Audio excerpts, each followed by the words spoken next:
Assalamualaikum warahmatullahi wabarakatuh. Pada kali ini saya ingin sedikit membahas tentang ejaan dan tanda baca. Ejaan dan tanda baca ini bukan hal yang baru dalam aktivitas pembelajaran. Kita sudah banyak membahas dari jenjang sekolah tingkat dasar, menengah, hingga atas, bahkan sampai perguruan tinggi. Pada bagian ini, substansi ejaan dan tanda baca ini tidak cukup kita hanya mengenal teori, tetapi juga praktis. Inilah kenapa ejaan dan tanda baca dibahas hingga perguruan tinggi. Secara pengertian, bahwa ejaan merupakan kumpulan aturan perlambangan bunyi, baik berupa penggunaannya, menghubungkannya, maupun membuat lambang itu sendiri. Sementara itu, tanda baca adalah sebuah simbol-simbol yang digunakan pada suatu bahasa. Tanda baca berperan dalam mencipta makna dan irama bahasa, khususnya dalam ragam bahasa tulis. Kita lihat ilustrasi ini. Ada tulisan di mana tatanan hurufnya tidak teratur, tetapi otak kita lagi-lagi akan membaca. Penelitian di Universitas Riau. Lagi-lagi kalau kita membaca secara persatuan, tentu saja akan terjadi bacaan penelitian di Universitas Riau. Tapi otak kita tidak berpikir seperti itu. Kita akan berpikir secara sistematis sehingga kesalahan atau penempatan yang tidak semestinya akan kita tempatkan. Sehingga lagi-lagi kita akan membaca penelitian di Universitas Riau. Kita lihat lagi. Salah satu keberhasilan siswa dalam menguasai dan memahami pelajaran dapat ditunjukkan dengan hasil belajarnya. Lagi-lagi, ini juga tanpa spasi, tanpa tanda baca, tanpa huruf kapital. Dalam konteks ejaan dan tanda baca, ini tentu saja berkategori salah, karena tidak ada spasi. Sebuah kata tanpa spasi, maka dia akan bergabung. Inilah yang pada akhirnya menyebabkan kata itu menjadi tidak bermakna. Sehingga, jika tidak ada spasi, menurut kaidah ejaan dan tanda baca, ini berkategori salah. Karena dia dapat mengganggu efektivitas makna tersebut. Pada poin ketiga ini, kita lihat kembali di mana ada pernyataan kucing makan tikus mati. Pada poin ini, ada pergeseran penempatan tanda koma. Kita lihat, kucing makan tikus mati. Kedua, kucing makan tikus mati. Pada bagian yang ketiga, kucing makan tikus mati. Dengan pergeseran tanda koma ini saja, tentu akan berpengaruh terhadap makna yang akan dihadirkan pada kalimat ini. Lagi-lagi perlu saya tegaskan bahwa perbedaan peletakan tanda baca koma telah menggeser makna dan irama tulisan. Penggunaan ejaan dan tanda baca ini sifatnya ketat. Artinya menjadi sebuah keharusan. Jika mesti diberi spasi, maka beri spasi. Jika pada bacaan itu atau teks itu harus menggunakan huruf kapital, maka gunakan kapital. Jika pada konteks itu harus diberikan tanda titik atau tanda baca, maka berikan tanda baca itu. Jika tidak, maka dia salah. Demikian pula dengan spasi seperti ilustrasi tadi. Begitulah betapa pentingnya harus kita ingat kembali tentang penggunaan ejaan dan tanda baca ini. Namun, ada hal yang dapat merusak tatanan aturan ejaan dan tanda baca karena adanya konvensi selingkuh bidang.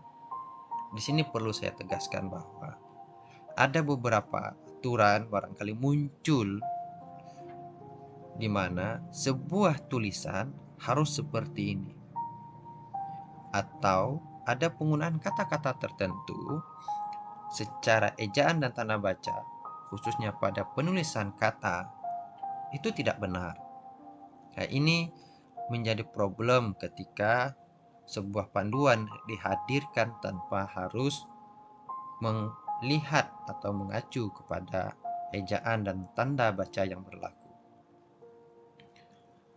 Misalnya, kita lihat pada poin ini untuk memperkuat penjelasan sebelumnya. Nomor induk mahasiswa atau kita pendekkan dengan NIM. Kita sering sekali menjumpai penulisan NIM, NIM, titik, kemudian baru nomor yang mengikutinya, di mana di sini penggunaan tanda titik 1. Kemudian ada lagi pola-pola seperti ini, di lain hal menggunakan titik 2. Pada konteks ini, bahwa baik yang pakai titik 1, titik 2 maupun NIM, N-nya kapital, sementara yang lainnya tidak kapital, bahwa tulisan seperti ini tidak benar menurut kaidah ejaan dan tanda baca. Ada aturannya di sini. Lagi-lagi yang benarnya adalah tanpa tanda apapun dan ditulis dengan huruf kapital. Ini banyak kita temukan di beberapa dokumen, termasuk dalam penulisan NIS, NIP, dan sejenisnya. Kita lihat lagi dalam penulisan gelar Zulhafiz, di mana sarjana dipendekkan menjadi huruf S, kemudian pendidikan menjadi PD. Pada aturannya bahwa penulisan gelar harus diakhiri dengan tanda titik. Pada tulisan berwarna kuning inilah yang sebenarnya. Tetapi di lapangan kita akan menjumpai tulisan yang berwarna putih ini. Kemudian kita lihat lagi di beberapa dokumen misalnya, terlihat atau tertulis tulisan di mana lisan nama dan gelar dicetak kapital. Gelar tidak semuanya bisa dibuat kapital. Hanya gelar-gelar tertentu saja yang memang bisa kapital. Pada konteks pendidikan yang dipendekkan dengan PD tidak bisa ditulis kapital. Semestinya ditulis seperti biasanya. Nama boleh saja kapital, tidak pada gelar. Artinya, kita harus melihat gelar mana yang bisa kapital. Kemudian opsi yang ketiga. Disinilah ingin saya perkuat tentang penulisan gelar kapital, di mana ada kita menjumpai tulisan yang setelah nama ada gelar dan sebaliknya sebelum nama ada gelar. SE, sarjana ekonomi. S cetak atau ditulis kapital, kemudian diberi tanda titik. E dicetak kapital dan diberi tanda titik. Pada poin yang keempat ini, sangat perlu kita pahami bahwa ada gelar ganda, baik 2 gelar, 3 gelar, dan seterusnya, di mana penulisannya adalah pada bagian ini gelarnya SEMM. Kita lihat tulisan yang berwarna kuning. S titik E titik koma, kemudian spasi M titik M titik. Di sini saya ingin mengingatkan bahwa jika ada gelar yang lebih dari satu, maka jangan lupa diberikan atau dibubuhkan koma. Artinya apa? Setelah gelar itu ada gelar lanjutan yang akan mengikutinya.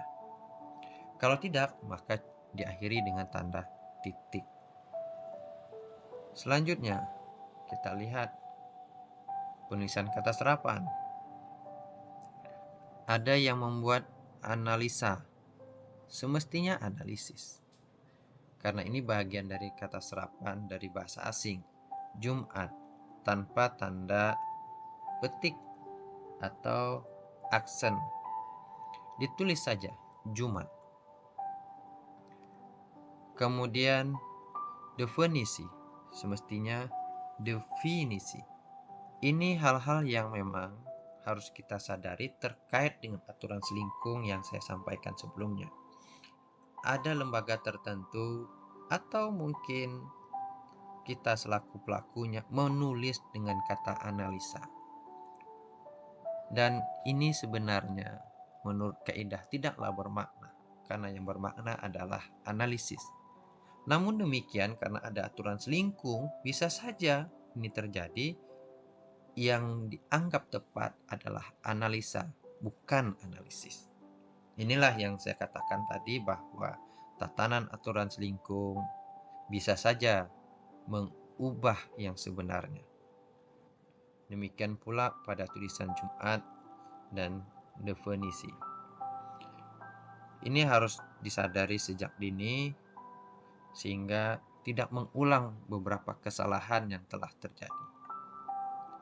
Kita lihat lagi, ini cukup populer. Ada 3 versi yang barangkali familiar kita jumpai di lapangan. Ada fotokopi, ada fotokopi, ada fotokopi. Pada bagian ini, satu pun tidak ada yang benar. Yang tepat adalah fotokopi.